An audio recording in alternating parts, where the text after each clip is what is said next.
You think it makes the episode better? No, that it doesn't. I thought you were going to get rid of the thing. I did get rid of the thing, and then you went and moved the camera. I didn't move the camera. It's all the way over there. What am I going to move it for? You bumped into it. That's what happened. If you wouldn't, you keep going in and out. There you go. Look. I'll slide it this way a little bit. No, you don't have to do that. You don't even know it's there. Look. Oh, my God. Can't even tell. The cameraman left a camera in the shot. I'm not going to put this in the shot because we need a sponsorship first. Then I will feature it in every single episode. This cat, right? Turn right to it. Yeah, exactly. This cat here, between QT and Popeyes, right? Chick-fil-A will never sponsor the show. I can promise you that. Do they? They don't do that kind of stuff. They don't. The funniest episode we've ever had is when I said to David, it was the Clint White episode, and you go on this rant, and I've shared it with so many people. But the very best part of any episode we've ever done is when I said, yeah, but it's God's chicken. God's and chicken, dude, buddy. all of a sudden his face like changes and his whole mentality changes. And he says, it's not God's chicken. Let's not go there. That's chicken. So stupid. That's a Southern thing, man. Everybody down south, it's God's chicken. That's it. God's chicken. It's God's chicken. What's Bojangles? Not God's chicken? Not God's The devil's chicken? That's devils. That's it. Devil's That's chicken. it. They're open on Sunday. The biscuits are legit. They are, though. They are. The biscuits were 10 out of 10. Yeah. Very good biscuits. They do have good biscuits. Cajun filet biscuit in the morning. That's where it's at. You don't. He went to Bojangles and got like fried chicken, like a box of fried chicken. I'm like, man, we don't like actually do that here, right? Like Bojangles is breakfast. Place. It's not that so kind of stupid. chicken place. That is so dumb. It's like Bojangles, you get your bow rounds or your seasoned fries, and you get your Cajun filet biscuit with cheese. Okay, that's just what Bojangles is. Maybe a sausage, egg, and cheese, or a steak, egg, and cheese. Ooh, steak. Yeah, dude, their steak biscuits are They are really good. steak is okay at Steak's good. Bojangles, The but steak the chicken biscuit is not. Steak biscuit is not what you think it is until you get it, and then you're like, "Damn." Never had country style steak for breakfast, but Is it deep fried steak? pretty much, yeah. Breaded and deep fried? Yep. I don't know. That ruins steak. I can't do country You fried just steak. you just have to try it one time. I've had it before. It's okay. You've had a Bojangles steak biscuit. No. I've had country fried steak with the gravy on top. Yeah, this is Be hungry. Yeah, this is different. This is completely different.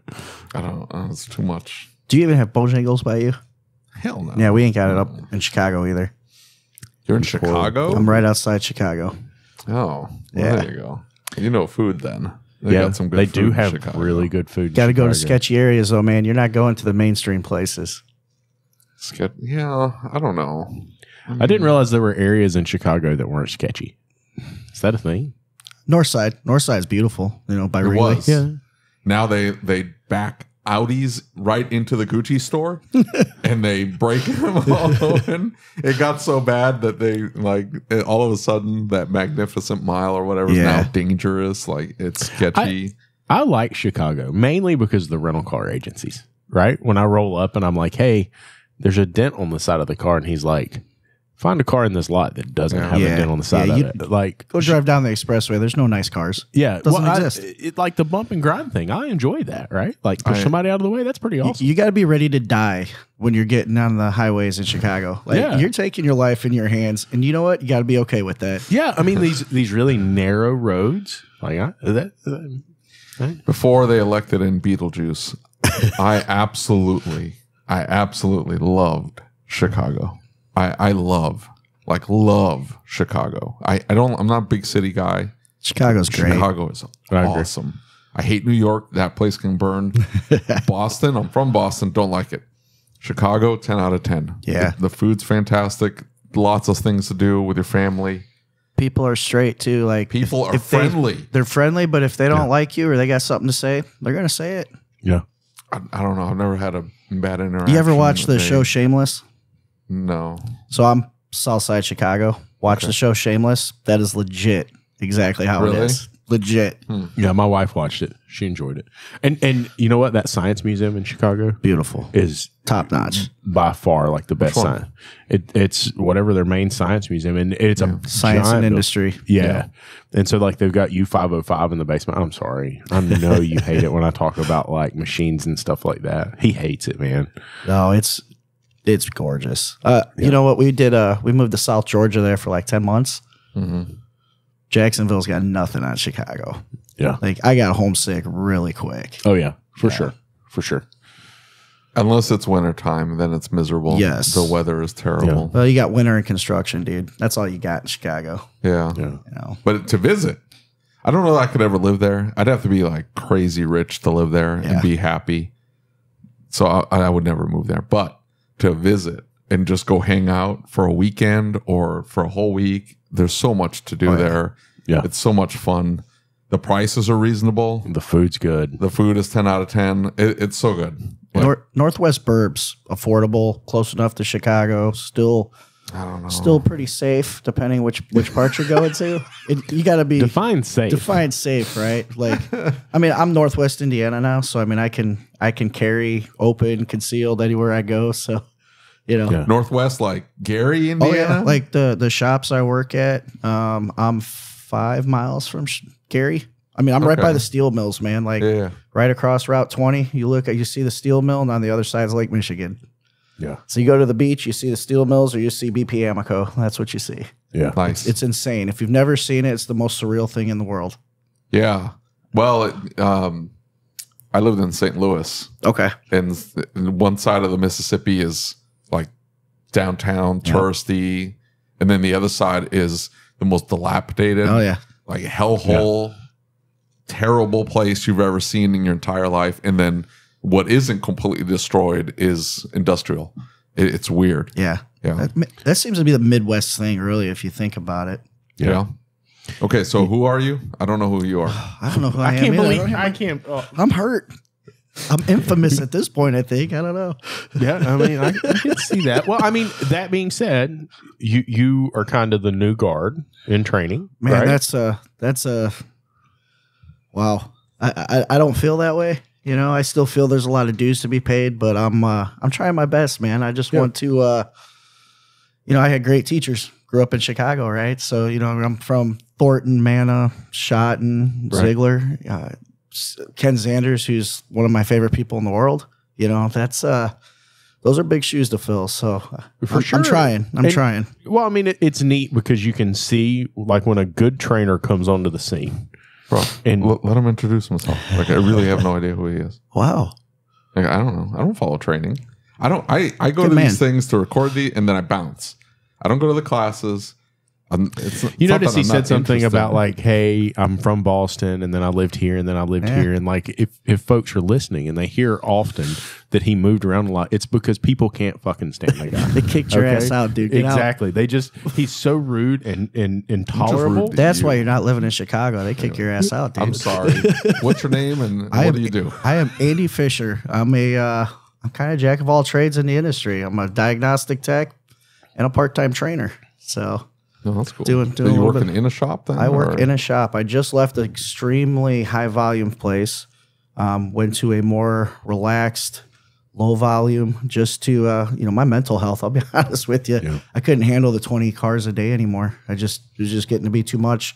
You know, trying to train, trying to focus on that, trying to, you know, grow in the shop. You know, grow the younger guys. It just really took a toll on me mentally, and I had to slow down. So I bounced. You know, that was a third generation shop. That place didn't give you the option to slow down? They were amazing to me on the training end, and I love those guys. You know, known them for 20 years. There's no slowing that place down. Third generation, been in business since 1960. I think off the top of my head, 22 bays, 28 employees. The Readers did an amazing job building that business. And there was two of us that were diagnostic only techs. We fed the whole shop. But it's a repair shop. It's not a service center. You fix what's broke, you move on. You know, a lot of emissions failures because of the area we're in. You know, you're getting a lot of stuff from low income demographics. And, you know, all they want to do is get their license plates for the next 2 years and get it out. So let me ask you this. You say that the workload was 20 plus cars a day and it was a ton of workload. Yeah. Was it the same for the other techs in the shop? Was it turn and burn? Turn and burn, flat rate guys. My average, like what I guess most guys would consider an A tech, man, they were 90 hours a week, man. And that's in a 45, 50 hour work week. I mean, they're killing it. Yeah. I mean, it was, like I said, third generation. You know, the third generation's done an amazing job. They're still my friends. I love those guys. It just got to be too much. I'm just going to be honest. Do you, when you think about that, right? You look like a young guy. 38. Holy crap. Yeah, 38, man. I just want to point that out. Like, he's not 58. He's 38 and he's burnt out. Mm-hmm. Well, that was kind of my next question, right? Is that, did they catch on to the fact? Oh, yeah. Do they have high attrition? Or are they burning through employees? No, I mean, most of their guys, I was with them for a few years. When it went to work for them right after COVID, because I was a school teacher. I taught automotive for 2 years. Mm-hmm. COVID happened. Wasn't for me, man. I couldn't do the whole politics in the school with COVID. And I love the kids. Love the kids. Everything else, it just wasn't for me. Yeah. So I went to work for them. I'd known them for years. They were really good to me. When the deal to go down to royalty to work for Sherwood came up, they were super, super awesome. Like, they knew I kind of wanted out of the area. Yeah. We moved down there. Jeff, the second generation, kept texting like, hey, man, we really miss you. We need you back. Then I had some issues. My wife and kids like really fell in depression being away from home. You know, we're both big families, wife and I both. So the youngest son had some serious depression battles, and we decided the best thing to do is bring him home. Yeah. I mean, it was like I never left. Right. Had some serious health issues about 3 months ago. I mean, spitting up blood the whole nine. Holy cow. Yeah, man. My ulcer, I mean, it's just horrible. And it's not them. That's a me thing. It's me not knowing how to handle it. Yeah. I went to them. They slowed me down. I mean, don't get me wrong. They slowed me down, but that's not fair to them. That's not the business model they have. And for me, just the way I thought, my thought process, I was going to hinder them. Yeah. So, you know what, man, this probably isn't going to work between the training, between the way my mental state is. And they were cool. Like, they still call. You know, I pop in there still from time to time. Great guys. Just it was just too much. I'm seeing a lot of that from folks who are in similar shops right now. And so that was my question about the attrition of the other employees. Yeah, no, they pay well. In our area, they're paid really well. And you have to. I mean, you're competing against the steel mills, right? Yeah. I mean, you can't match that benefit package. Do you, and you may not feel comfortable answering this question, but I'm going to ask anyway. Did you have conversations with the other guys who were saying we're staying because of the money? Oh, but we're not really, like, the happiness isn't there, the satisfaction isn't there. I think that's industry as a whole. I don't even know if it's just there. You know, I think a lot of guys just burnt out. It's all they know.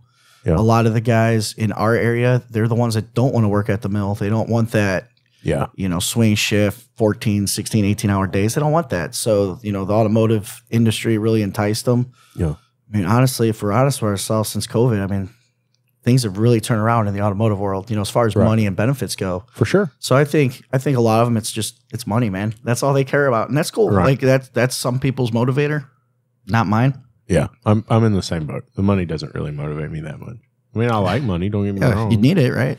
But I don't know. It's I mean, I got 4 kids, so you need the money, right? But yeah, you kind of got to have it at that point. Yeah, but the stress, you know, I was taking it home with me. I wasn't able to focus on trying to write classes. Yeah. I wasn't being a really good instructor for companies that would hire me.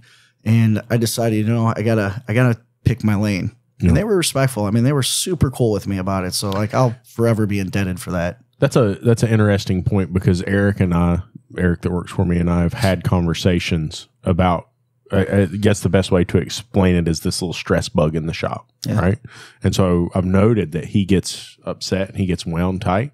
And a lot of times, like, from my perspective, I look back and I'm saying, that's not really something to get stressed out about, right? Like, it was something else. This is the shop, and this is what the shop does. And so you might as well just enjoy it, because, like, there's no reason to get wound up about things. And I've got 2 employees that tend to kind of do that. And we talk about it because it begins to weigh off on other people. Absolutely. It begins to wear off on them. And so if it's unhealthy for this one person, it becomes unhealthy for other people. And I think that's where some of the toxicity in automotive comes from. Well, and if we're honest, I was becoming toxic, and I knew it. I seen it. And I didn't want to be that guy in the shop. I didn't want to create that culture. And that was part of the reason I decided it was time to part company, you know. Yeah. And I wanted to see them grow. You know, it might not be the same vision I have for the industry, and that's fine. You just want them, you know, as a business, I want them to succeed. Different paths, you know. I have a different outlook on what I would like to see in the future, but obviously they've been doing it for years and years and years. And third generation has done an amazing job. Both the sons, you know, one's the brains of the business, the other's the brains inside the shop, and they work well with each other even when they're fighting. Right. So I mean, kudos to them. You know, I want to see them grow. It just wasn't the path I wanted to continue on. Right. How did you get into this training thing? Like, where did that? Because it seemed like I don't want to say you came out of nowhere. I did come out of nowhere. So, because I mean, we've been friends on Facebook before you started the whole training thing, right? So, and I've watched it develop. You kind of got to know the whole backstory. And, you know, Compton and I just had this conversation. Yep.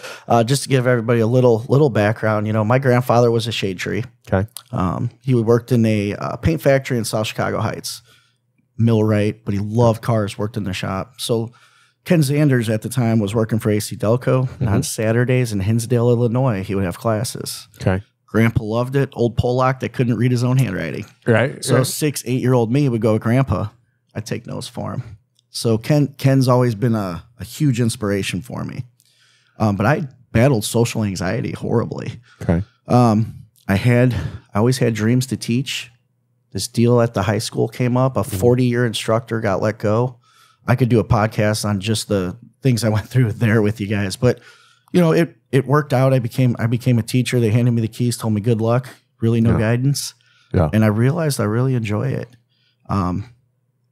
But I didn't like everything that was associated at the public school level. The bureaucratic and political. Yeah, it's horrible, man. It is unbelievable. Oh, my gosh. And, like, support your local schools, guys. Support your CTE instructors, those programs. But I attended Super Saturday 2017-ish, I think it was. Okay. I watched Brandon Steckler's class. I believe that was the first time he did the pressure pulse. And Brandon and I kind of hit it off. Yeah. We were down, getting ready to move to Georgia at the time. Brandon called me. He was like, hey, man, CTI, gentleman from CTI is going to call you from CarQuest. Take the call. Okay. Rest is history, man. I got in with CTI. I realized I love doing this. I think I have a different perspective than some people do. So I want to bring real world in your bay. I don't like teaching theory. I'm not a theory teacher. Anybody that sits in my stuff will tell you, like, Andy's not teaching you theory.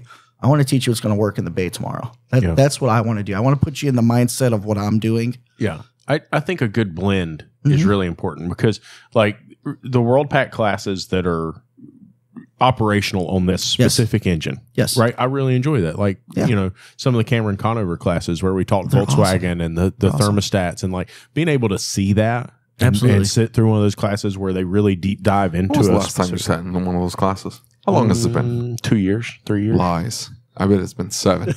It may have been. Should have lied, man. I wasn't. You should have said you were in on Andy's WTI class during lunch and learn. but you know, I think there's got to be a balance between the two. But I think you're right, and I think that relatability to the tech that's in the bay and what they're going through, and understanding and seeing and being able to share, like, hey, man, I've been where you're at. Right. And one of the things that really frustrated me when I first started out is that when I went to training, I felt almost like the trainers were speaking from this greater than thou perspective and kind of talking down. And so for me, it was like, oh, well, they don't make mistakes. They don't do this. They don't do that. And that's why I attached so closely to, like, what Paul Danner was teaching. Yeah.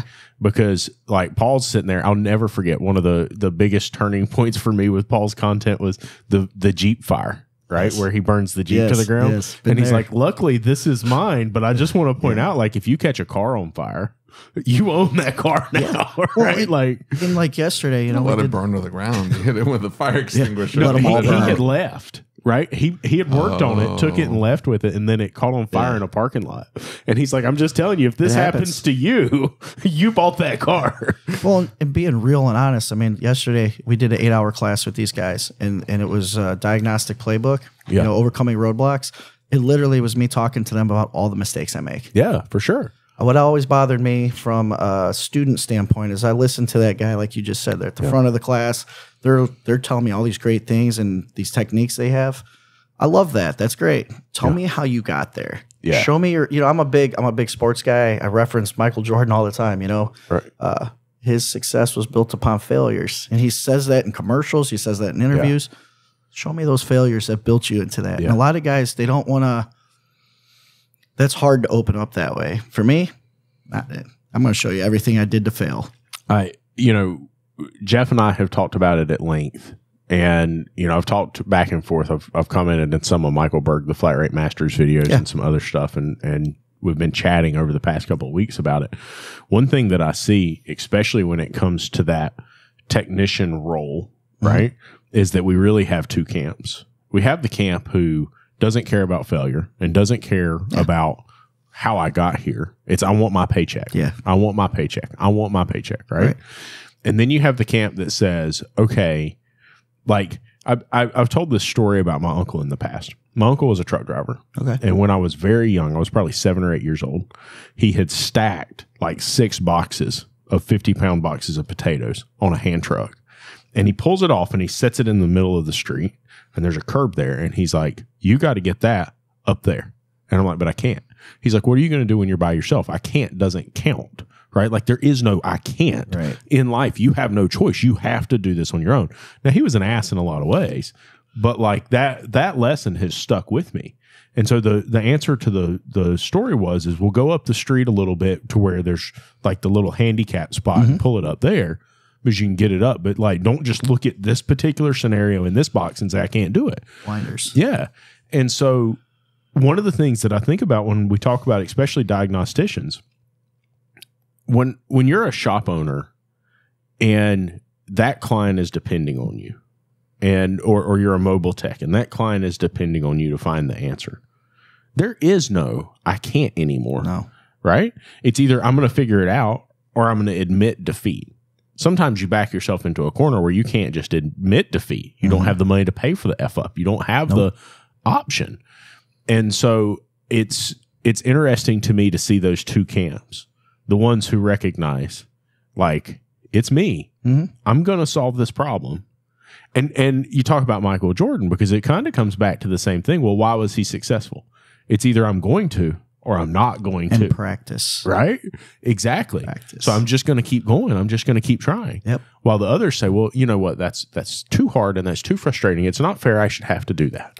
Well, you just described the two camps. One thinks it's a job. The other knows it's a career. Yeah. And you know what? You need both. I think you need both.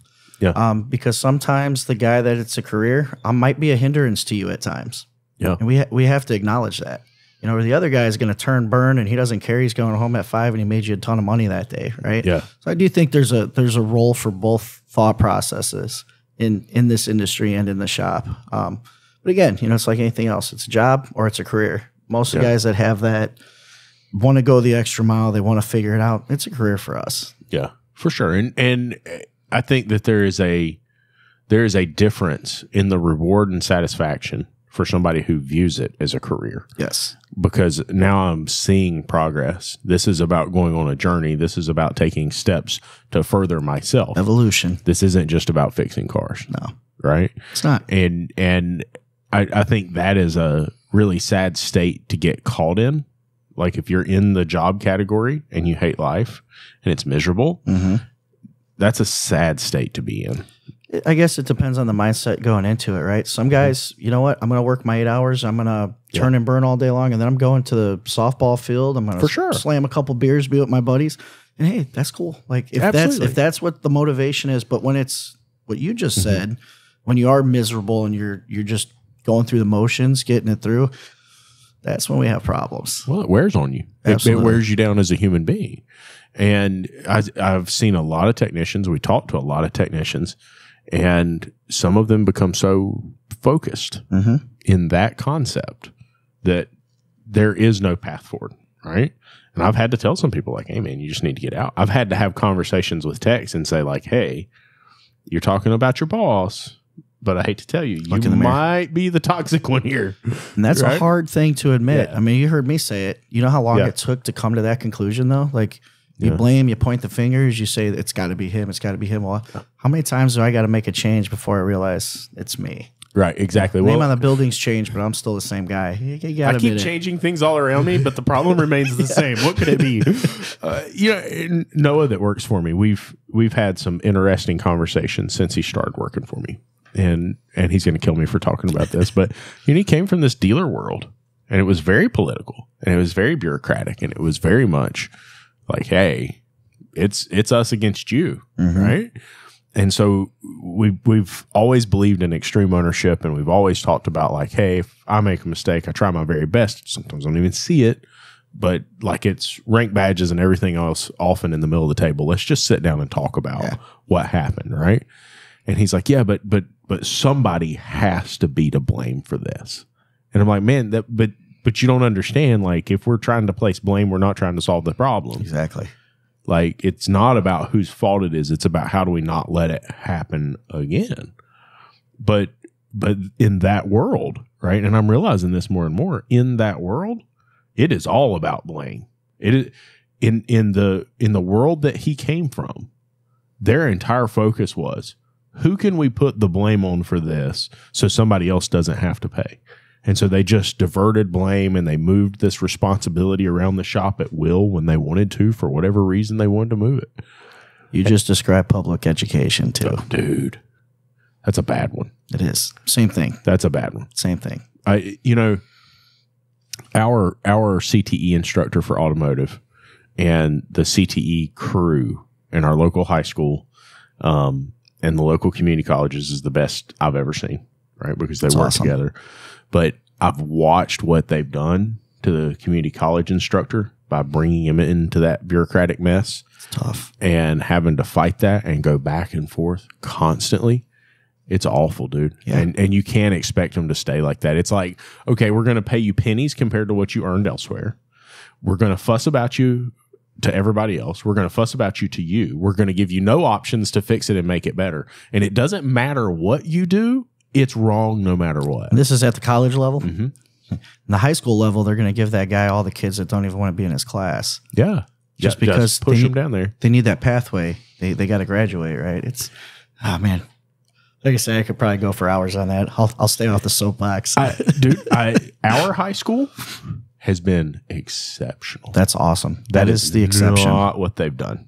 What they've done is they have gone and they have found students, and they have literally stated multiple times, our focus is to educate people in their strengths.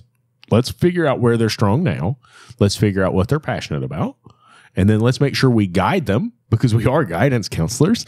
Let's guide them to what's best for them, and let's try to understand, right? You probably got a solid advisory board too, though, just by what you're saying. 250 people show up to the advisory council meetings. There we go. Not 3 or 4 like most schools. That's why. You got the buy-in. You got the community behind you. You're going to have that kind of stuff. It doesn't exist in most. Let me rephrase that.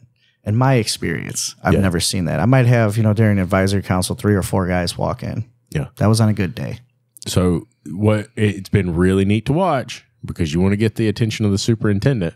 You want to get the attention of the CTE director.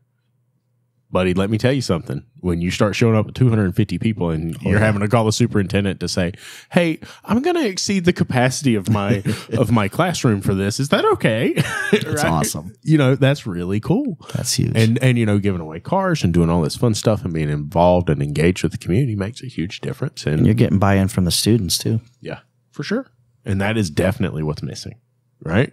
When you have a list that's, I don't know, like 7 pages long of students that want to get into the automotive program, and they can't because they don't have enough instructors and the building's not big enough to put that many people in it.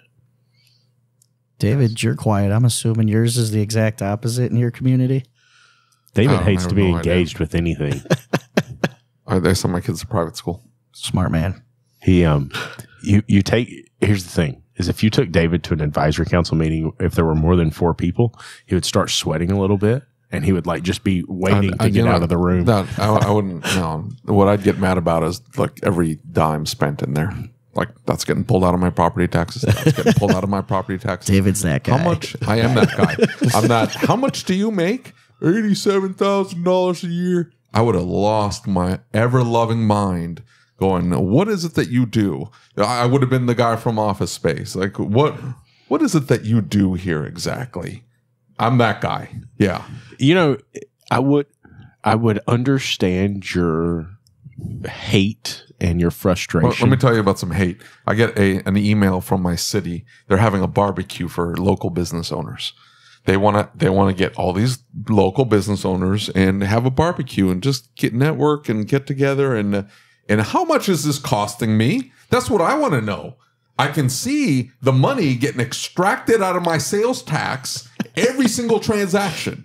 Where's that money going to other than buying more police cars for our 2 square mile city? 2 square miles. They're buying more police cars to do what exactly? Patrol the flipping street. They're not solving any crimes, by the way, because they're cutting catalytic converters and shoplifting like crazy in our town.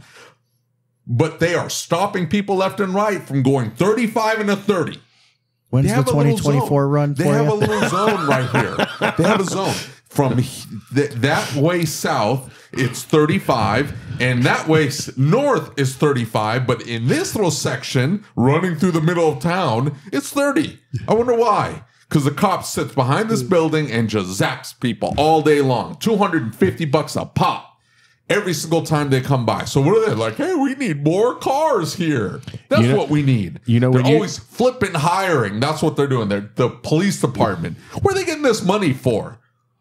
They're not solving any crimes. That's all I'm saying. I just need to point one thing out. If you go and you make that complaint to them, the first thing they're going to say is, David, you've not paid your taxes in years. Right? Like, I have paid my tax. I'm a few months behind is all. I'm a few months behind. It's okay.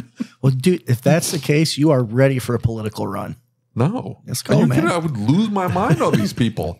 Have you watched some of our guys? Come on, man. You'd be fine. Yeah. Yeah. It'll That's be okay, my David. point. That's my point. I'll be your campaign manager. I can't handle it. I just can't handle it. It makes me, I can't be in committees. I can't be in meetings. Look, Lucas signs me up for these meetings, and I'm just banging my head on the desk going, this could have been handled with an email. One email, all of this handled. But these people have meetings just to have meetings. That's what they do. That's my job. Is to go from meeting to meeting. What are you getting accomplished in these meetings? He should have been a teacher. All of this work could have been handled with an email chain, and we would have had to have 0 meetings. We would have saved all this time. We could have been doing actual work. Not them. Not me. Them. I don't do anything. Are you your HOA president? Don't get me started on my HOA. My HOA put in a restriction that they cannot. It's every 10 years to change the laws, the bylaws in the HOA. 10 years. Things don't change at all. 10-year swings. 10-year swings. And now they just rubber stamp them because, it's now been 40, 50 years that they've had this HOA. So now they don't actually look at the laws and like, hey, things have changed slightly since the 70s. Maybe we should stop and look at this. No, they would just rubber stamp them every 10 years. And if you want to put a request in, you have to send in like months and months and months in advance that, hey, I would like to discuss this one section. And then they have to vote on it, whether they're actually going to even discuss it or not. And then maybe you'll get to a meeting where you can then discuss the laws. It's insane. Again, I can't be part of that. I would lose my. You know what I'll do? I just move away. 5 minutes ago, he was timid.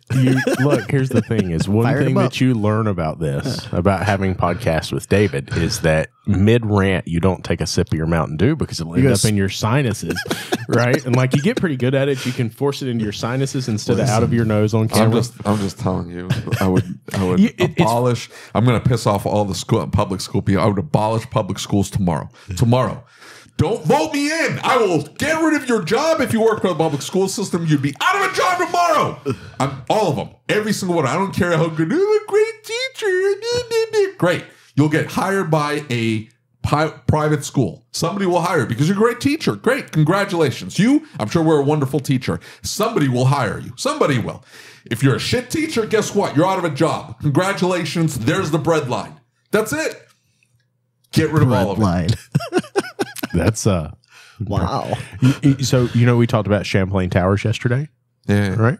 So the HOA or the board of directors for the condominiums there, right, are partially to blame for the fact that the building fell because they were having meetings to have meetings about having meetings. Yeah, that's what they do. You just have a meeting. You just have the meeting. We were just having a discussion by a very well-intentioned, well-meaning, wonderful person, super smart. I love listening to him talk because he's got a great tone to his voice. Yeah. He's got a fantastic tone to his voice. Just 10 out of 10. Anyway, and everybody just wants to have meetings about it. We need to improve this. Plop. Let's have meetings. But there's never any progress. I started a coalition to improve blop.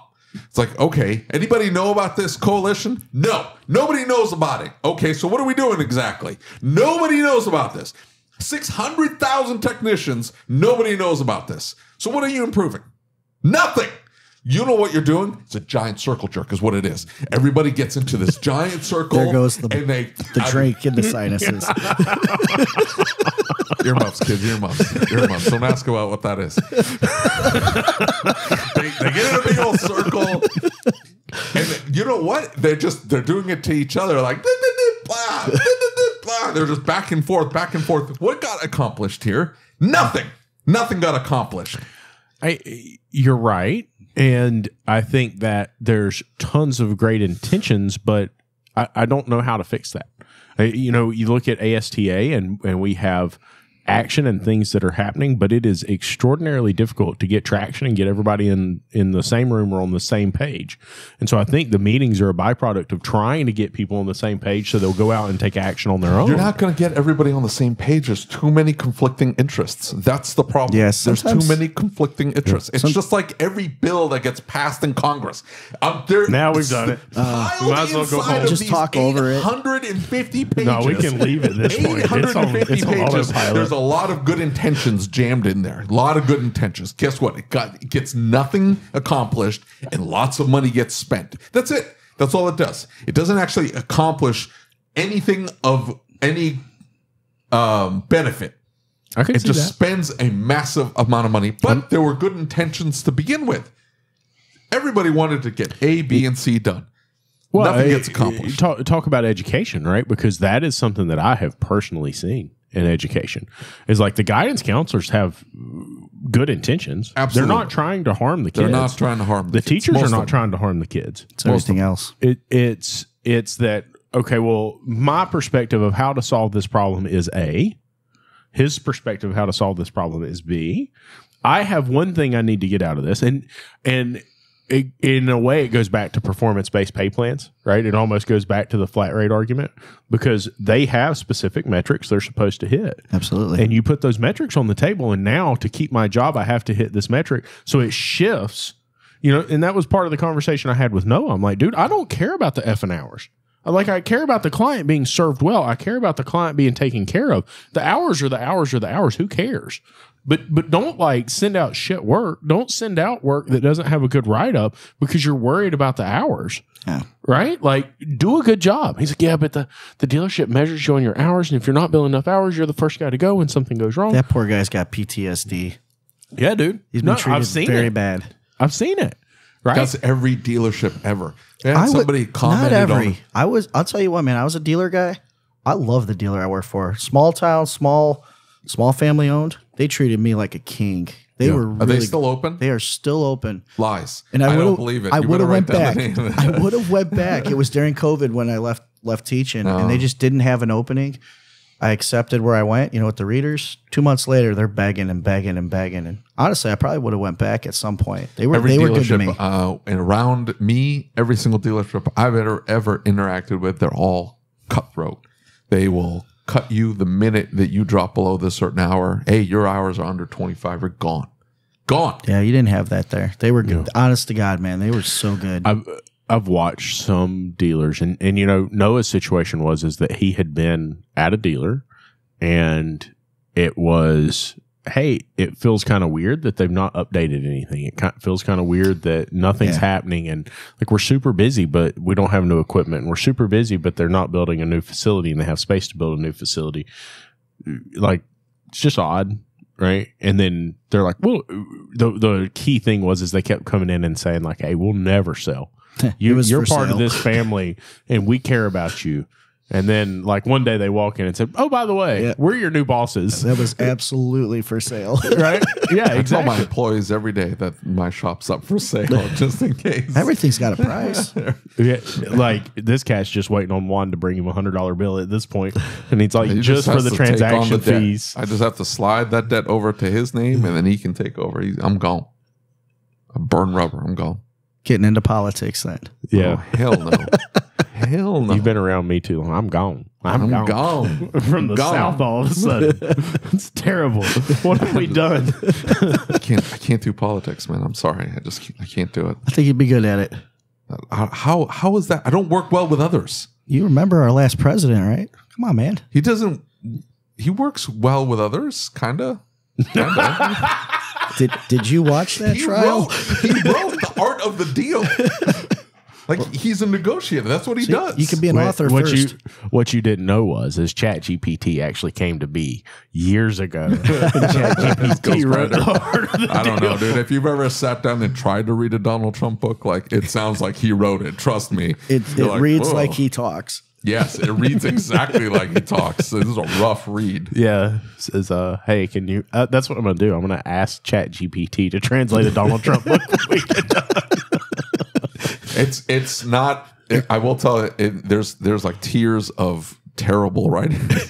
I think the worst one that is like wildly popular is Dave Ramsey. Yes, He is but he'll say like, I'm not an author. I'm a real estate guy. Like, but I read Entree Leadership. It has got to be the worst book. It is rough to read to get wrote through. It's worse than the write-ups you read from technicians. Let me tell you, it is rough to read. I read that motivation book, and it was like, dude, Who wrote it? Which I can't remember her name. And like I listened to it. I tried to read it, and then I listened to it, and I was like, oh, this is almost worse than trying to read it. And like it had really good information and some great facts in it, but it was miserable. I read Eric Bach. Poor Eric Bach. He's like, hey, read this book. It's really good. And it's a gal named Mel Robbins. You like had to think about who Mel Robbins was. I'm just telling you. Crazy story. 5-second rule. Oh man. Oh, I couldn't. I don't think I made it past the second chapter. It was awful. It was so bad. The whole story of everything that like happened in her life is that the chick with the husband and everything where things went terribly sideways. Maybe. I don't know, dude. I'm traumatized from the book. I don't remember anything from it. I see her pop up on like reels and stuff like that. I can't. I'm pretty sure she's the one who, like, they were portraying that they had this wonderful relationship and everything's great and life's great. And I do think that's her. yeah, and then all of a sudden they like broke up, and then he died, and like it was a really crazy story, really interesting story. And you know, it shows you that like, hey, just because somebody says something on social media does not mean that Social media is the worst. yeah. It's a love hate, man. It is. Such a love hate. It's the highlight reel, and like they can portray things however they want, and they can say whatever they want, and they can manipulate whatever they want to whatever they want it to be. Context. Mm-hmm. You can say hi to me, and I'll be like, dude, what's Lucas's problem? You know, like, dude. It's the way I want to read it. That's social media is the worst. It's highlighted in some of the videos that I've seen recently where people like take bits and pieces of other people talking or doing things, and they edit it to make it sound like what they want it to sound like. And then you take and you watch another video of the whole thing. Yeah. And it's like, bro, you hardcore took that out of context. You like spun that just for your... My sons are 17 and 18. I still won't let them have social media. Like, I don't think... Dude, your sons are 17 and 18? I was a young dad. And then I got a 5 and 7-year-old girls. Yeah. Good for you, though. Yeah. That's great. Yeah. High school sweethearts. We're still together. Split up for a while. You know, a typical Are normal you stuff. going to let your kids on social? Are they on? No, she won't. My wife would not go for that. She might let her post Your wife's on, like, not on social Instagram. media. She's on Instagram. She doesn't communicate or post anything. Yeah. She only consumes content, but she doesn't. Yeah. Yeah, no, I would. If my wife let my kids on social media, I would probably put money on the fact that hell just froze over. Yeah. Right. Yeah. We, my daughter just turned 11 and we're going to get her just a smartwatch to make calls. We did the same thing. And I can GPS track and then just let her go. But like, hey, you're not going to, but her friends have cell phones. And I'm telling you right, this, I'm not saying this about anybody else listening to this. And my 7-year-old is TikTok. This is just me speaking about my personal experience interacting with my daughter's little friends. I can tell. Yes, I can tell who has a cell phone and is on social media and who does for not. sure. Oh yeah, for sure. I've 11 years old. Oh yeah, 11 years old. The way they act, the way they talk, the way they dress. Yeah, 100%. We have that exact scenario that I watch play out, and it's really interesting because my daughter, right? I was on that panel for Northwest North Carolina, the Vision panel or whatever it was, and we're talking about. I told you this last night that they said, well, how are we going to educate the next generation on Chat GPT and AI and the prompts and all these things? And I'm like, dude, you don't have to. Because my kids are already using it to find the information that they want to find. And to me, that's intriguing because as technicians, that's really at the end of the day what we do, right? Like, so in other words, I have this fault and this module's not doing what it's supposed to do. It doesn't power up. Okay, so I have to determine what are the potential causes of that. And then I have to walk through, I have to learn how to test it. And so I have to know where the pins are. I have to know how to do a voltage drop test. I have to, right? Like all we're doing is compiling that knowledge and putting it into a little database and saying, okay, I'm going to do this. Well, when I first started doing this, that was much more complex than it is now, right? Because I had to go find a scanner danner video. I had to go find that information on the internet somewhere, had to Google it or search it. And then I had to go through tons of results, narrow it down. You guys are babies. I had books. You'd have to open up the old. I got to pull out my old tech book that I had from 20 years ago. And I'm like, what page is this on? How to do a voltage drop test? Okay. Well, and so like, there's some books that I still pull. Like there's some of the World Pack DPF books or SCR and emissions books for diesels that like understand the theory and logic. I'll go back to that book because I know that I can really quickly find that data or that information. But then I look at my kids and I'm like, I've got a 5-year-old who can literally figure out how to take something apart by going to Chat GPT or getting and ask a question and then learn how to take that question and say, how do I ask it something else that gets me more information about, right? That's like a really interesting change when it comes to the technician role. Well, is any of your techs feeding scan data to AI yet? Not much. I don't think anybody's using like I'm playing with the whole take Chat GPT and drop a CSV file into it and take it and ask it to parse the data and give me something out of it, right? I know a lot of guys. I don't personally because I'm like the least tech savvy person you're ever going to meet. I mean, if you look at any of my slides, you'd start laughing. But I know a lot of guys are using AI and they're feeding it scan data or scope data and they're letting it do its thing. Honestly, it's amazing. I don't, some people are afraid it takes the technician out of it. No, I just think it makes you more efficient. For sure. And here's the thing is like, it's pretty crazy the fact that it can see some of the trends it can see. And so even if I would have never imagined this, but you could take a sample, right? And you could cut out a waveform and you could take that image and you could say, okay, here's 3 known good examples and here's 3 examples of a cylinder that's misfiring. Can you tell me what the difference is?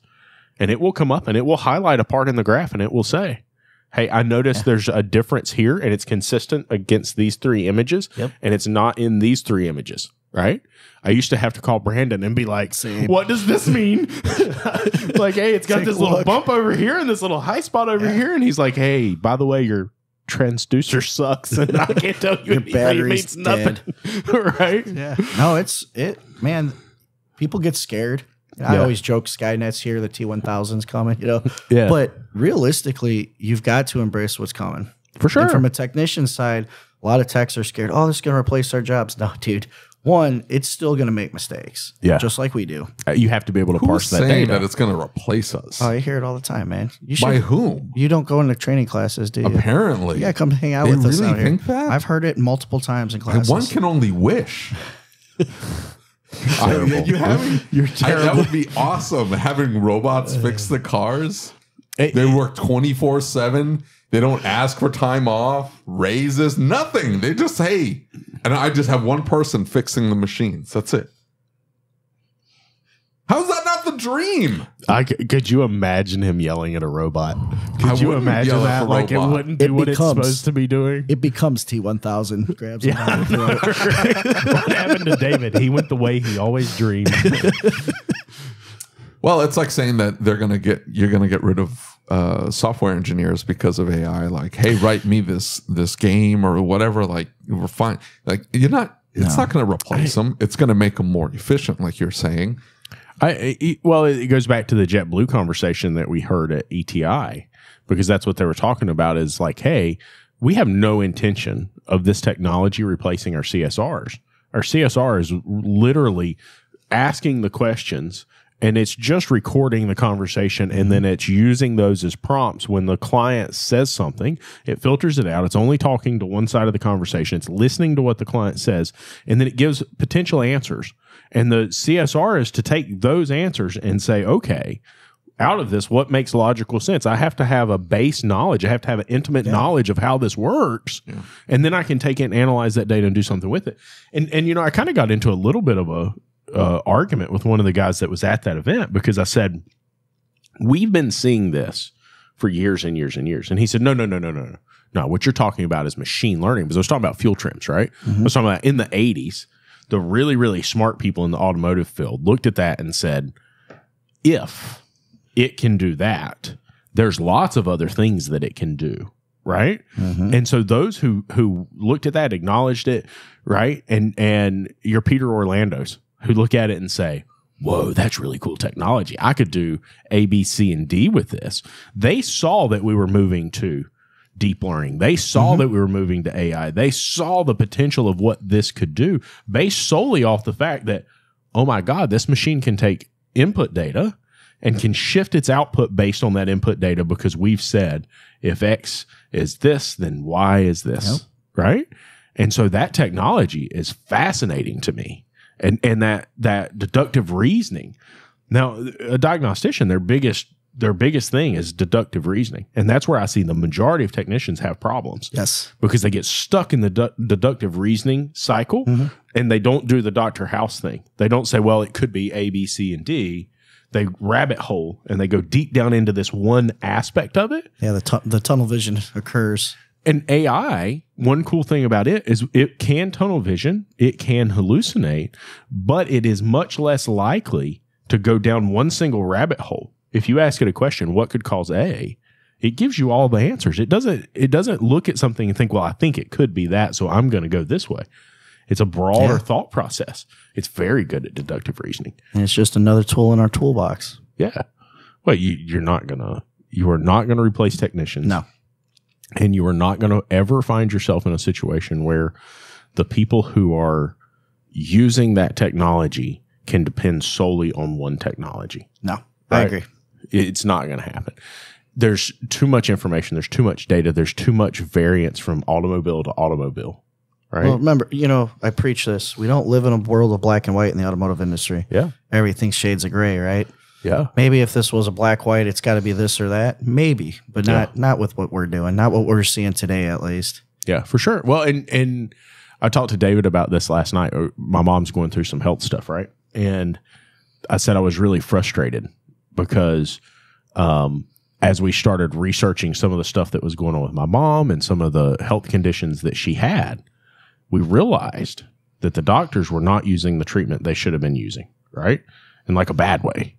Right, like this is a very destructive treatment. Repeat customers, exactly. Well, and this has led to a very poor outcome, right? Because they went the wrong way. They completely made the wrong decision, to the point that when she ended up going to the hospital, right? The doctors were like, "It's weird. Why did they do that?" Right, and then you're kind of questioning. And so, same thing with automotive, right? Like every day, I'm faced with an automobile, and I have to make a decision, and that decision is what's best for the client. What's the right way to fix the car? What ensures it's safe and reliable?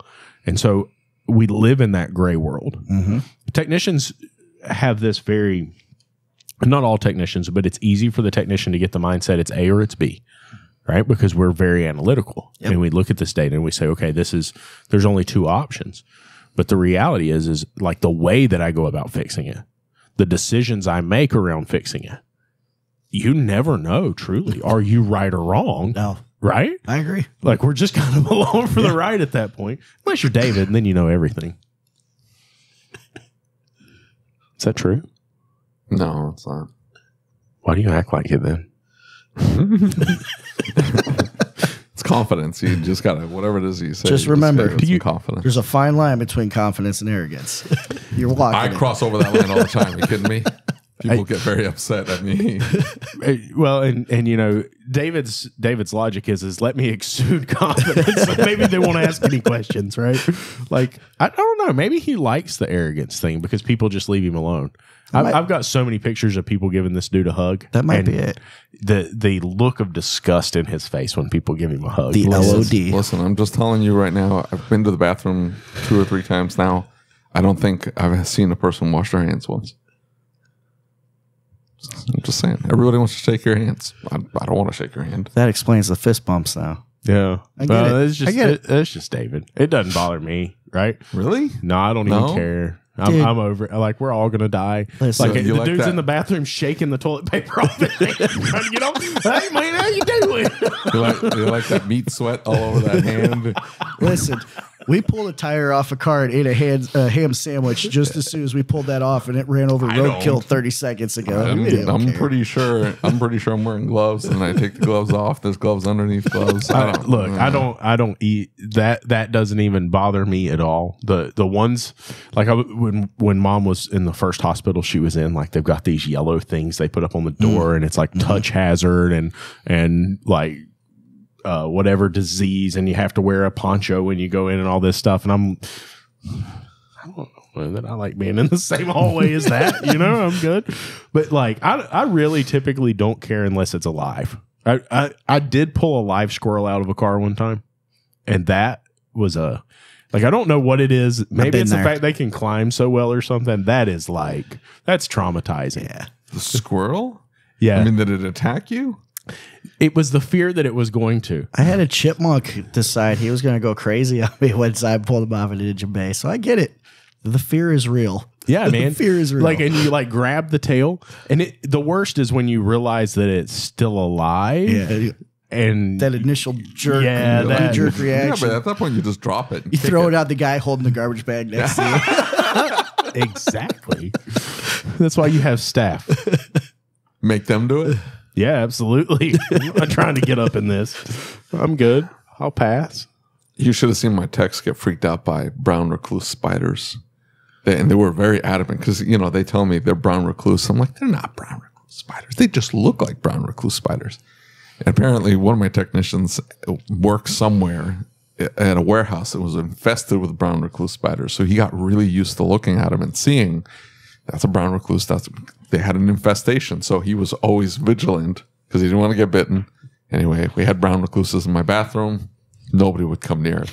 Everybody's freaked out. It's going next door. You did that potentially if it was in the bathroom. You're keeping them out of there, huh? No RF blocking paint. No paint needed. Just drop a couple brown recluses. He found the cheat code. Time, I'm like, it's this big. Like, just swat it. Like, what's it going to do? It's not going to stop your hand. It's not going to be like, ugh, and then bite you. It's not going to do that. So you just whap. It's out. There. Fixed. Anyway. We had a client who kept coming in. I think I've told you this before. He kept coming in, and man, he was always looking really rough. And he's like, man, we've got a brown recluse infestation in my house, and that's what all these bites are. And Nate that worked for me was like, he was really brash and really like did not care what anybody said or anything else. And he's like, brother, I hate to tell you, but that's that meth you've got that's made you like that. I'm like, well, I mean, he's not wrong. I mean, I can't argue the fact that is meth. That has nothing to do with the spider. But, you know. You got chiggers. That's meth, bro. All right.